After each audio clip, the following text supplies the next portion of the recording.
Corporal William Hayes heard them before he saw them.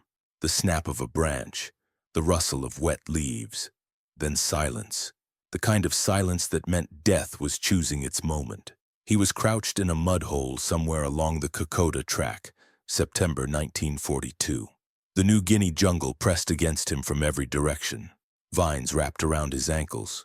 Insects crawled across his face. The humidity was so thick that breathing felt like drowning in warm soup. His uniform had rotted off his body in patches 3 days ago, and somewhere in the green wall ahead, Japanese soldiers were crawling toward his position. Hayes gripped his Thompson submachine gun. The weapon cost more than his father's car back in Sydney. It was the most famous firearm in the world. Gangsters killed with it. FBI agents posed with it. Hollywood put it in every war movie. The Thompson was American engineering perfection, and Hayes was about to bet his life on it. A shadow moved between the trees, 20 yards, maybe 15. He raised the Thompson, aimed at the shadow's center mass, and pulled the trigger. Click. Nothing. He pulled again. The trigger moved, but the bolt stayed frozen solid. The action had transformed into a single block of steel and mud. He racked the charging handle desperately, his fingers slipping on the wet metal. The bolt refused to move. It was welded shut by the gray-black slime that covered everything in this hellhole. The shadow became a man. Japanese uniform, rifle rising. Hayes threw himself sideways into the undergrowth as the first bullet cracked past his ear. He crawled through the muck on his elbows, abandoning the Thompson. Abandoning his pack, abandoning everything except the desperate need to survive. The most expensive submachine gun in the Allied arsenal lay in the mud behind him, as useful as a paperweight. He wasn't alone. Across the New Guinea campaign, Australian soldiers were dying with beautiful, precision-engineered, completely worthless weapons in their hands. The jungle was eating the Thompson alive, and the weapon that could have saved them was sitting in a Melbourne warehouse, rejected, forgotten, and covered in dust. The Thompson submachine gun arrived in Australia wrapped in legend.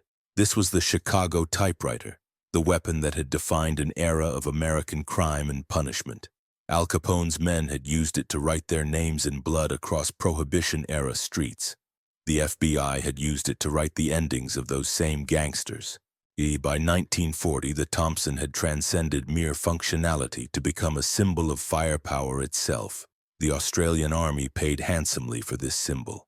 At $200 per unit, approximately $4,000 in today's money, the Thompson cost more than most soldiers earned in 4 months of combat pay. It was machined from solid steel billets with tolerances measured in thousandths of an inch. The action fitted together like a Swiss watch. The blued finish gleamed. Officers photographed themselves holding Thompsons the way executives photographed themselves with sports cars. None of this mattered in the jungle. The Thompson was designed in Connecticut, tested in Connecticut, and perfected in Connecticut. Connecticut has seasons. Connecticut has dry autumns and cold winters. Connecticut does not have 98% humidity that turns the air into soup. Connecticut does not have mud that behaves like wet concrete mixed with motor oil. Connecticut does not have vegetation so dense that soldiers crawl more than they walk. New Guinea had all of these things. New Guinea had something else too.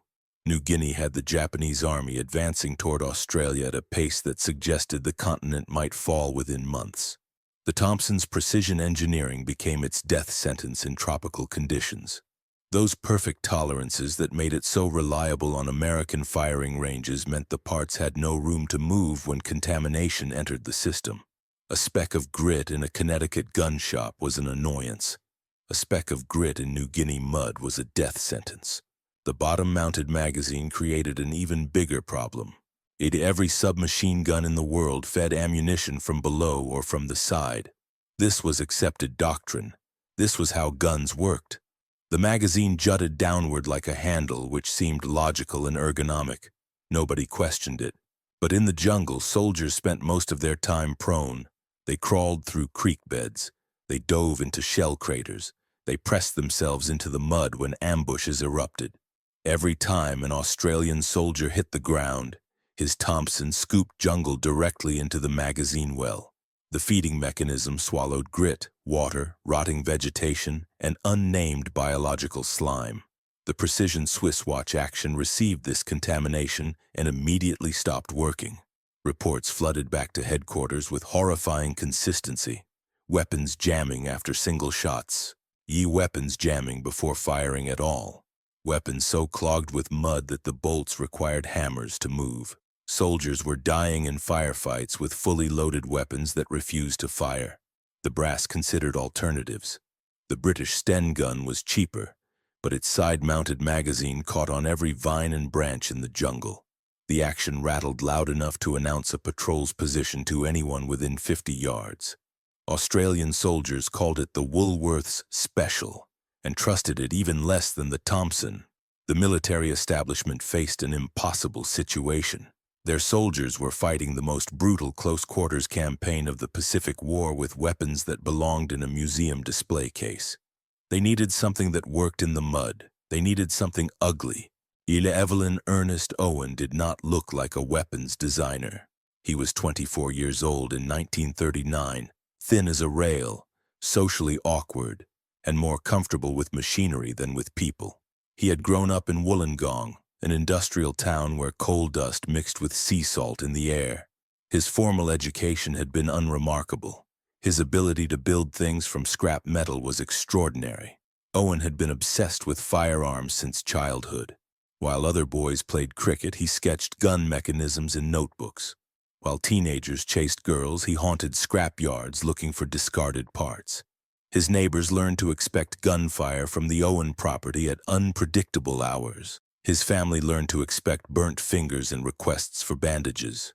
The professional firearms community would have dismissed Owen as a dangerous amateur. But he had no engineering degree. He had no military experience. He had never worked for a weapons manufacturer. What he did have was an ignorance so profound that it became an advantage. He didn't know what couldn't be done.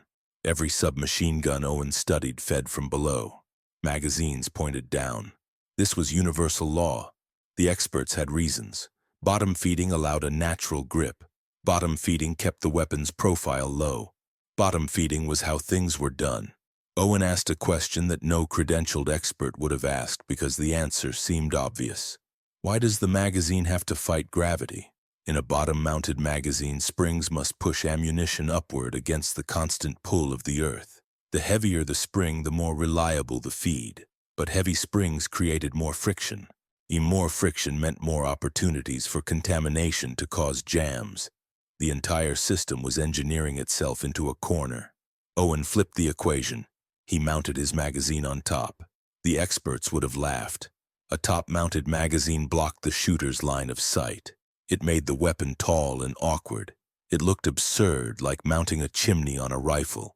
No professional would have considered it because professionals knew better. But Owen didn't know better. He built his first prototype in his family's garage using materials that would have made a professional armorer weep. The receiver came from plumbing pipe. The barrel was salvaged from a damaged rifle. The stock was hand-carved from fence posts. When he finished, the weapon looked like an accident at a hardware store. It also worked perfectly. In the top-mounted magazine meant gravity fed each round into the chamber naturally. Bullets didn't fight their way upward. They fell into place with the assistance of physics itself. The magazine well pointed at the sky instead of at the ground. When Owen's prototype got dirty, debris fell away from the action. When conventional weapons got dirty, debris fell into the action. Owen took his creation to the Australian Army in 1939. He was 24 years old, had no credentials, and was carrying a weapon that looked like a plumber's fever dream. They rejected him in 15 minutes. The officers examined the top-mounted magazine and smirked. They called it impractical. They called it ugly. One evaluation report used the phrase plumber's nightmare with evident contempt. Australia was ordering Thompsons from America. And why would they need a homemade toy from some kid without a degree? Owen enlisted as a private. His prototype went into storage. The matter was closed. The matter reopened when body bags started filling faster than the Army could count them. By early 1942, the Kokoda Track had become a killing ground where Australian soldiers faced a professional Japanese force that had conquered half of Asia. The combat was intimate and vicious. Firefights erupted at distances measured in yards. Soldiers could hear enemy soldiers breathing on the other side of fallen logs. A jammed weapon at these ranges meant certain death. The Thompson continued to fail. Report after report described the same nightmare. Weapons freezing mid-battle. Soldiers dying with their fingers on useless triggers. The jungle was murdering Australians, and their own equipment was helping. Army Inventions Directorate Officer Vincent Wardle remembered the strange prototype he had seen before the war. The ugly one with the magazine on top. The plumber's nightmare. He tracked down Evelyn Owen, who was serving as a private in a training battalion, accomplishing nothing of military significance. Wardle pulled Owen from regular duty and gave him resources to build a proper prototype. Owen suddenly transformed from rejected amateur to potential savior. Constructed a refined version of his original design. Better materials, proper manufacturing, the same revolutionary concepts. The new Owen gun was still ugly. The top-mounted magazine still blocked part of the shooter's view. The offset sights looked like an afterthought. The camouflage paint scheme, when applied, gave it the appearance of a decorated drainpipe. Armory sergeants who handled it reported feeling physical discomfort at its aesthetics. But Wardle didn't care about aesthetics. He cared about the soldiers dying in New Guinea. He designed a test that would end the debate forever. The trial occurred at an Australian Army testing ground in 1942. 3 weapons would compete under identical conditions. The Thompson, the Sten, the Owen. Each would be submerged in a tank filled with the same mud, sand, and brackish water that soldiers encountered in New Guinea. Each would be removed, shaken briefly without cleaning, and immediately fired. The Thompson entered the tank first. The most expensive submachine gun in the Allied arsenal descended into the muck like a debutante being pushed into a sewer. After 30 seconds of submersion, it was retrieved and handed to a soldier. He aimed at the target. He pulled the trigger. The Thompson fired 1 shot. The bolt moved backward and stopped. The action had ingested enough contamination to freeze solid. The weapon was dead. The observers recorded the result. The Sten went next. The British weapon managed 3 rounds before seizing. The side-mounted magazine had channeled mud directly into the ejection port like a funnel designed for the purpose. The bolt locked. The Sten joined the Thompson in the failure column. Then came the Owen gun, the ugly duckling, the plumber's nightmare. It descended into the same filth. It soaked for the same 30 seconds. It emerged, dripping the same gray-black slime. The soldier shook it once as he had shaken the others and aimed at the target. He pulled the trigger. The Owen fired. Ewan fired, and kept firing. 33 rounds erupted from the barrel without a single malfunction. The mud that had killed the Thompson slid away from the top-mounted magazine well. The action stayed clean enough to cycle. The bullets fed perfectly, assisted by gravity, unimpeded by contamination. The observers sat in stunned silence.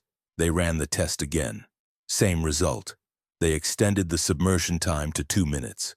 The Thompson and Sten wouldn't fire at all. The Owen emptied its magazine without hesitation. They added more sand, more grit, more organic material to the tank. The Owen kept working.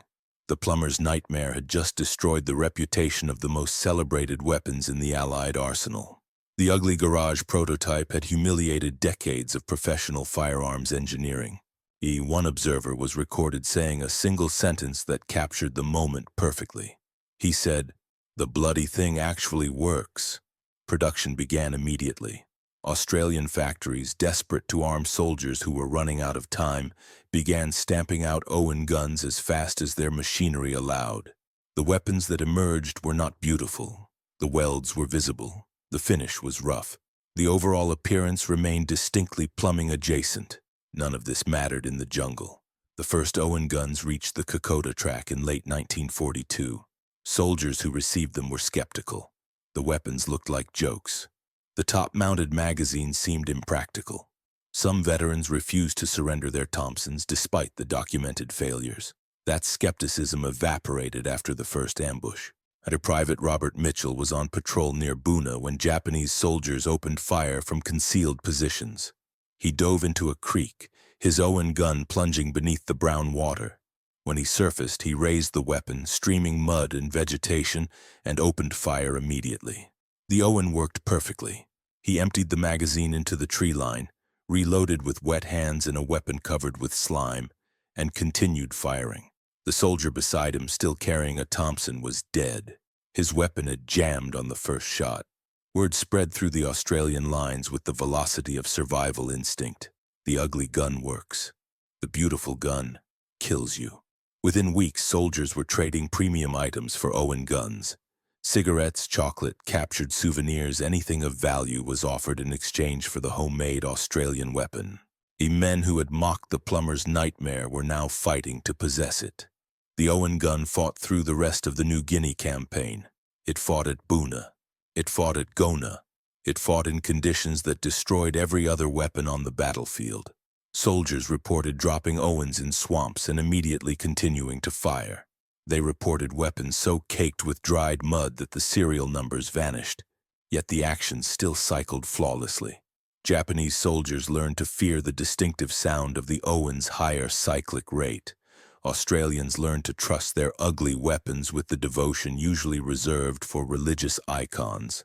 The Owen gun served Australia for 3 decades after World War II. It fought in Korea. It fought in Malaya. It fought in Vietnam. Each conflict proved that the jungle hadn't changed, and neither had the Owen's reliability. Evelyn Owen never became wealthy from his invention. The Australian government paid him approximately £10,000 for the design rights, a fraction of what the weapon was worth. He received recognition, medals, and the gratitude of soldiers who owed him their lives. He spent his remaining years in relative obscurity.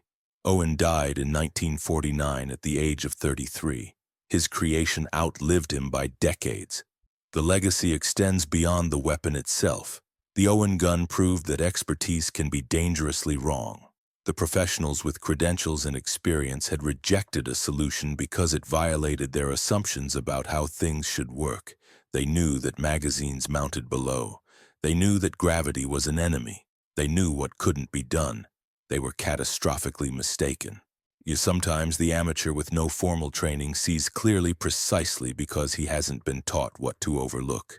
Sometimes the ugly solution succeeds because beauty was never the point.